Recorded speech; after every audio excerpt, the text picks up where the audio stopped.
of my oldest friends in comedy.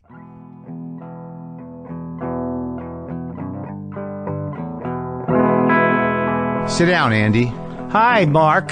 Tell me again, you've got a friend in San Francisco that is frustrated with the cone shape, so he's now designing his own coffee Well, filter. it's Nicholas Cho. He's a coffee genius. Oh, so he's a known coffee genius. Yeah, a wrecking ball coffee. Uh-huh. And but a lot of things he says goes right past me. Yeah. Like, for example, Too deep? Well, like he uses analogies. So he says you wouldn't cook a steak in a cone shape. Right. And then that kind of loses me. Well, I mean, that would lose anybody. I don't think that you can compare cooking a steak to brewing coffee. So it's a faulty analogy. No. I think his analogies are good. This is the new you, right? What? You're not taking any more guff No more from guff. people. No. If your metaphor or simile or syllogism is If the not analogy wrapped doesn't in, fit, then I must have quit? Yes, I got no time for it because my brain will do the work and it will yield nothing. Okay. It just comes out funny. See, I thought a steak and a cone. How would you cook a steak? Remember the comedy group of Steak and Cone? Very funny. That was very funny. Cone I loved. Cone. It's sad that he died so young. Yeah, because he ate too much steak. Yeah. Yeah. Come on. And people will listen to this. They will assume that we predid this bit. But I didn't get the script. I was just riffing. That's me too. So yes, and me too. Yes, and me too. Yes, and me too. Me too. That's how Trump's going to get people to build the wall. I don't like the Mexicans. Yes, and we should build a wall. Yes, and but then it comes to you will. Oh, Yeah. So what are you doing? What's going on? I actually have some projects. I mean, I can't even believe this is happening. Did you want to talk about your new view on life? Of my new life? Your new view on life and your brain? Yeah, well, I'm on Prozac. This is a big deal. It is a big deal. Now, you've been on these various things, right? Many years ago. But on nothing now? Nothing. A lot of nicotine lozenges. Nicotine lozenges. And coffee, which I don't think help. They escalate. The coffee escalates it. So this is the first time for you. Yeah. Seeing a guy... Yeah. To talk to and having the pills. Right. And then I was on I've been on Adderall for a while, so I'm on both now. Well, that sounds like a powerful cocktail. So one kind of like evens out your personality and the other one amplifies that. Well, the whole thing is, are you adopting my delivery now or I do it immediately. Has everyone done I do it immediately as soon as you sit down. I in order to keep up with you, I have to keep kaboosh kabow. With the history of the Jews. Yes. So what happened? So before Andy was what? What was? I'll give you an example. I was late for this thing today. Yeah. You were a little late, but I'm not late. Terrible. Yeah, but it is terrible to me. Oh, it is? There's no excuse for it. Right. I have a very evil parent in my head who parents me in a very, very evil way. Right. And says, you're no good. So it doesn't even matter. So on your way over here, did it say like, why bother going? No, I'm getting a little bit better at that. But like, it's like I see your face. Yeah. I can imagine you getting mad. Yeah. But it doesn't have to, but that's just today. The other day, it could be somebody else. Right. It's whoever I'm putting in. You're hard on yourself. Right. And the idea being, in my 20s, I used to think I'd hit somebody in the car. This was so long ago. People didn't know about this as much. That's actually a common thing. You know, you think you've hit something. You drive around the block. You check to see. Yeah. And then you realize, in the time I drove around the block, the person could have crawled into the bushes. So then you don't drive around the block anymore. You just worry about it all day. And hitting a person. Yeah. And my cousin used to call the police to see if anybody had reported someone being hit. So this was all during my 20s. But you made that up in your head? Did you hear a sound? Did you see a person? Or your brain just decided that you hit a person? How does that happen? Did you hear a kunk and you're like, what was that? And I think ostensibly maybe I did hit a kunk, but I think it goes so irrational. Like once I went up to Yosemite and I was convinced that I started a fire up there. So I just kept reading the papers every day. For several weeks. Why were you convinced? Did you start a fire? I don't remember what we did. I remember it's always based on some kind of shred of reality. So there is a clunk sound. Right. and there is a precipitating spark. incident. But also, I'm always looking behind me to see if I've hit something. Okay. So it's just OCD behavior that I didn't realize I had. But it sounds like somewhat morbid fascination. I mean, OCD. It's like, is the gas on? Is the gas on? Do I need to? I got these rituals I got to do to make sure I feel all right. You know, the counting, the touching, the things. Checking. Yeah, Twitter. check. Twitter. That's why Twitter is a death hole. Yeah, I've stopped tweeting anything other than occasional promotional tweets. And I am very proud of you. I can't do it. I have to do it, but I can't. See, I can't cut out the things that I do. It makes me too. It hurts me too much, and I don't care anymore. But the thing. The thing you that have a very good philosophy. You're almost a stoic. Well, I don't think anyone would say that, but I appreciate it. If I'm to you, who isn't a stoic? Well, I don't at the pace you operate at, I would imagine that Richard Lewis is the only person alive that you say is maybe a little anxious. Well, no, but I mean, I've known you for many, many years, and we're both deeply troubled people. Mm-hmm. So, as Jews, I mean, we both have that. We don't have the same. Like, no one would see you and think you have as many. They don't think of you as having OCD or something like that. I don't really have it. What I have is dread, and I think it manifests itself that. Like I don't need to feel like I hit somebody in the car to think that everything is going to go badly. Yeah, and the thing about everything going badly goes back to my childhood, and then it apparently goes back all the way to the caveman days. Oh, really? Where'd you learn that? Well, from a going into therapy. He took you back to caveman? Well, I imagine it started with, since the cavemen, people have been what? Okay. Fight, flight, or freeze is the basic thing. Fight, or freeze. That's what I do all day long. Mm-hmm. That may have been useful when a saber-toothed tiger was coming at me. Yeah. A lion is eating my foot off. Is that an Alan Sherman song? No, it's Mel Brooks. Oh. Well, from what? The 10,000-year-old man? Yeah. You are very old. Yes, it is true. How old are you? So old we didn't have calendars back then. That is old. Also, I seem to produce a lot more phlegm. All right, so How long have you had that cold? 8,000 years. Oh, that's old. All right, so fight, flight, or freeze. Right. So that doesn't help anymore. So I'm constantly, with every situation in my life, thinking, am I good? Am I bad? Am I good? Like if I say something online. Or is it good or bad or safe? Probably it's like a panicky thing. Yeah. It's like a panicky thing. But it takes many forms. When I was a kid. Like, did you do, like, on Twitter, though, like, you're saying, like, did I do the right thing? Should I have not have done that? What, right. So why are there 90 Nazis yelling at me? Yeah, so I say something that it may be outrageous. Not outrageous, whatever. Someone objects to it. Then all of a sudden, I start to go down this rabbit hole of checking back every 10 minutes. I eventually give up my own view of myself to some other, whatever that person is. That's an interesting thing. Yeah. That it maybe not giving up your own view entirely, but it reaffirms the shitty view you have of yourself. Well, yeah, I said yesterday to my therapist, Dr. Lenny Bruce. I said that I feel. Do I feel this way because I'm comfortable? And then she said, no, it's not comfortable. It may be familiar to you. Familiar, but it's not comfortable. That's interesting. I don't make a nice living from it. Yeah. See, what I'm saying is, you seem well adjusted in your cynicism. I'm exhausted. In your cynicism. I'm exhausted. Okay. Anyway, you were pointing to. No, it's not well adjusted. It's just sort of like I just don't like. I think as I get older and less, maybe more cynical or at least less desperate, I just don't see the point of a lot of shit. Well, that's aging. That's the good part of aging. Yeah. And I'm older than you, and I will tell you that is one thing that does get better. Yeah. Is if you have any health in you at all. Yeah. If the ambitious thing that I had in my 20s. Yeah. That's not. I don't have that much anymore. Yeah. You know. Yeah. I can still get triggered. Sure. Oh, absolutely. Me too. In a second. So, what? You have things going on?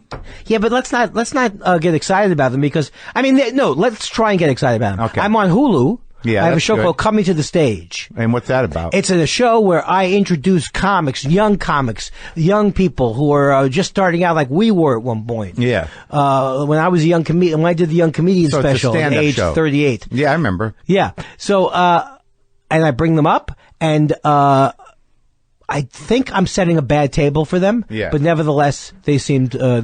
So you're hosting a stand-up showcase show.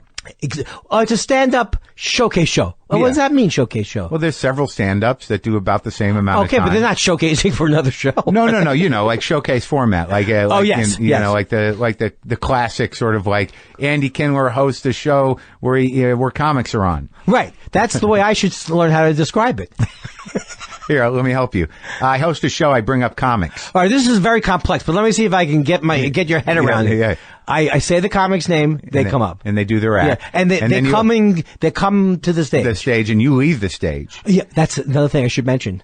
I do not stay on the stage. Right, and then when he's done... Guess what happens? You come back up. Now, when you host, do you notice that people never like it when you come back? For me. Yeah. They always seem disappointed when I come back. They see me that second time. Well, that's always the thing. Like, hey, I'm back. I'm here to cleanse the palate a little bit and do a joke that won't work and bring up the next guy. Right. And of course, in my mind, if I was sitting in the audience, my attention would drift, but that's not what I want from my people in the audience. I don't think their attention drifts. They're still like enjoying, maybe the last joke of the guy that was just on. And then you go, how about that guy? And then... What's the Hulu show called? It's called Coming to the Stage. And then I have another thing. This is Mark. You know how many things I have out? I have one DVD You're blowing out. Up. Before this one DVD, I've released the first State of the Industry from 1996 with all the feuds from the 90s. Now they're back, and they're even more hard to describe. And that's also from Comedy Dynamics, and that's a digital download like iTunes. So it's from Comedy Dynamics, your first State of the Industry 1996 in Montreal, where I said things like Jay Leno's in the Guinness Book of Records for going the longest period of time without having an authentic moment. Oh, well, I think I was there. Is that possible? I don't think you were around at the Delta. I was there. I think my first one was 95. I was there for Comedy Central, interviewing people. My first speech was 96. Okay, I think I was there in 95, and then Were you part of the hack thing I did? Mm-mm. Oh, what do you mean? I had hack people demonstrate hack. No styles of comedy. I don't think you were really on my radar until maybe I know I went back up there and I remember seeing a State of the Industry at the Delta because it was a smaller room, it was a lower ceiling, it was kind of tight. It was almost like you were in the middle of the room. It felt like. Well, you saw, that is true. And you also saw what I felt was my worst speech, which was at the new hotel a few years ago. I felt responsible for that because I was talking you up before. I was in your dressing room. I know, but there's nothing you can do about it. So the very first one from 1996 is available as a visual thing, a DVD. No, it's just a CD. Just audio. Yeah, because it's an ugly room. I'm not an attractive man. That's interesting. So that's happening. And then do you have another thing? I think that's two things. What I thought you had something on like Pop TV or Silly or something. No? Did I mention Coming to the Stage? Yeah, that's the one. Yeah, that's on I think Hulu. So though. That's on Hulu. That's all you got going on? Yeah, unless you're doing another year of Maron. People recognize you from that show. Yeah, and as always, when people recognize me, they excuse themselves before I'm ready to go. They go, I really can't. I can't talk anymore about it. But which episode did you see? I can't, Andy. I have to catch a plane. No, people like the show. I know. And then when it goes on Netflix, everybody gets to see it. How's Susan? Susan is doing good. We're married now 15 years. Wow. We're happy. We're happy. I'm very happy. I'm at the point in my life where I'm happy to be just happy. And are you going on the road a lot? I don't go on the road any more or less than I used to go. Yeah. But it's different every year. And why do I always sound like I'm trying to justify a career that ended many, many years ago? No, it's good. It's comfortable. I enjoy people, and I like the atmosphere. Yeah, and I have I have a rider where they provide me with sodas of the kind I like in the dressing room. Well, Eugene Merman would crack me up because he got something from one of those rock and roll riders. Mm-hmm. So when we were on tour together, he'd have like 3 towels in every green room, because. and like a Mr. Coffee. Yeah. I don't see him. I don't see Eugene hitting the Mr. Coffee. I don't. I just have all I want. All that's in my rider is hummus and vegetables to dip it in, and Diet Pepsi. And now I'm thinking about getting rid of the Diet Pepsi. Your obsession with food is unbelievable to me. That you love it so much, and yet you're concerned about it so much. My cholesterol's high, so I've been, I've been trying to be careful. Have you had the test that I told you to have? Which one? It shows you how much calcium? Yes. And what did it say? Not great. A little bit. Why do I bring up things that could potentially be? You look good. I mean, you feel good, though. No, I went over it with the guy. I mean, it's like I'm higher than I should be than most people my age, but it's not disastrous. You know what I mean? How's your blood pressure? Blood pressure's great. That's good. A little bit of plaque, and I went to a cardiologist after I went to the Cedars-Sinai guy, and, he showed me what my artery probably looks like. Wow. Like, given the percentages. And he said, and then they ultrasounded my heart, and they ultrasounded my carotid arteries and everything. And he says everything's functioning good. This plaque is what it is. We'll put you on statins, get the cholesterol down a little bit, and there's a good chance, no more will come, and you won't have a heart attack. Yeah, but you don't worry. The good thing is you don't worry about stuff. Well, I'm trying. It's like I know I should get off the nicotine lozenges. I know, but like now, with everything being so unstable politically, there's part of me that's sort of like, well, if I'm going to die, I want to be responsible for it. Well, that's true. That's true. But I also think you stopped drinking and stuff very young in life. Right, and I stopped smoking many years ago. But the nicotine can't be good. And now I'm barely eating any cholesterol, and I'm on a statin. Oh, and so, but the thing I can't stand backstage is crudité. That's my new crudité? Bête noire. But that's the vegetables. Yeah, because why would you ever eat raw broccoli anyway? No, I don't mind it. Like, I'd rather that than candy or, That's true. Like, I need something, like, I'm generally going to eat off-site. Right. So, like, if I need to eat something compulsively before or after I go on, it might as well be good for me. Right. And that makes sense. But now I see that you're asking me about me on the road. I feel like everything's under control. But when I heard your schedule, I was like, oh my God, Carnegie Hall, this and that. And how'd that go? Carnegie Hall went good. There was too much food there. Like, that food situation was a disaster. The show was beautiful and quickly forgotten by everybody. What do you mean, you had a backstage buffet? Well, no, it was the New York Comedy Festival, and I did almost 2 hours at Carnegie Hall. I sold it out. It was a very moving moment. A lot of my fans were there with me, and 4 days later, the election happened. So I'm glad I got in. I got in under the wire. For me, it was an amazing experience. But backstage, the festival had provided an insane amount of food, and then I had sort of prepared a little bit of an after party with Carnegie Deli stuff from across the street. But because I did so long, the after party, the Carnegie was not prepared for it, and they had to be out by midnight. And I had like 30, 40 people there with all this meat, and we were rushed, and there were no plates, and I didn't prepare properly, and I feel like a lot of meat went to waste. Now, do you still think about that? Because that's OCD, if you're still thinking about it now. I'm upset that, like, I feel that maybe that corned beef didn't get eaten, and there was a lot of nice stuff. Did you ever listen? One of my favorite things is Lenny Bruce at Carnegie Hall. Yeah, it's the best. Yeah, because he hears the sound backstage. It's the best. And that the fact that they waited hours for him because his plane was in the snow. And I'm very angry. Not very angry, but I don't like the revisionist Lenny Bruce. I don't either. I talked to what's his name? Nesterov. Well, he's not guilty of it. He said I love him, but he says he doesn't think he's funny, Lenny Bruce. Yeah, but I think that's a misnomer. I was talking to what's his name, Zinnemann. Oh, okay. Jason. Right. Yeah, who wrote an article on it. And I just feel like, and I told him, I said, if you're going to look at all of it, if you look at the early stuff when he was doing jokes, right, there's great jokes. There's great bits. When he became more preoccupied with making a point, it became a little layered. Right. But I think maybe less punchy, but equally as funny. And compelling, just as compelling. Sure. Right. But I do think that people forget that he had great jokes. That's true. Hey, we'll play a little, you want to play a game, Ma? Yeah, I like games. There's a little game called Fill Out the Policy.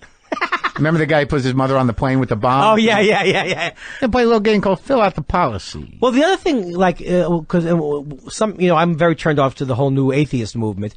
When you hear what Lenny Bruce was talking about, he was actually exploring the corporatization of religion. He had interesting observations about everything. Well, there's a couple of things, like if you listen to the Berkeley concert, you got to listen. Right. Like, and you gotta go back because he comes back around. He's operating on 3 or 4 different, trajectories all at once. A lot of times, like it's taxing, and a lot of times it's so peppered with references to current personalities of the time and some Yiddish that it's easy to get lost. And that's what makes me relate. Like I feel very a kinship with him. I feel like he had that kind of cat's, except he had a much bigger. He's a good mimic, yeah, and he had of Yiddish. No, I think I am agreeing with you. Yeah, that the revisionist perception of him as not being funny is false if you listen to like the first 3 or 4 records. Right. You got to put him in context. That's true. And the point of saying he wasn't funny, why do that? Well, I do it with people maybe like Red Skelton. I think that at some point we're not expecting the same thing. We should have a judge and jury about these classic entertainers and decide once and for all. Well, he's a clown. Well, that's the other thing too. I'm so well aware of what I'm not aware of. I used to tell people, oh yeah, the show of shows. I never watched the show of shows. Yeah. I don't know any of that. I watch very little Nichols and May. And when I see it, I like it, but I don't even know how anybody can judge anything when you don't know anything. I never saw more than 10 minutes of Ernie Kovacs. Well, you can watch all that stuff if you want. Very busy. But you read though. My read, image of you is so. No, I mean, not be you. I'm like you. I mean, I'm like a little, consumed with the news now, and I do read. I just read a great book on Altamont. Oh wow! No, you're interested in that? Yeah. I'll give it to you. I'll give it to you. It's a great book. So let's do that. Let's finish. Okay. You mean like with me reading the book?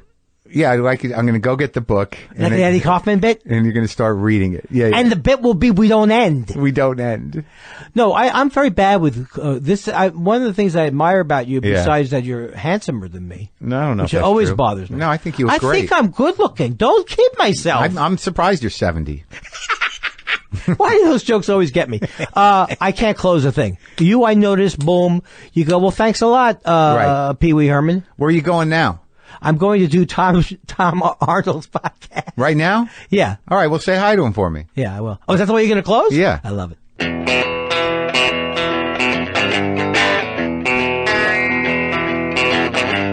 Oh, we figured out a way to get out. That was the lovely and medicated Andy Kindler. I love Andy. Folks, it's no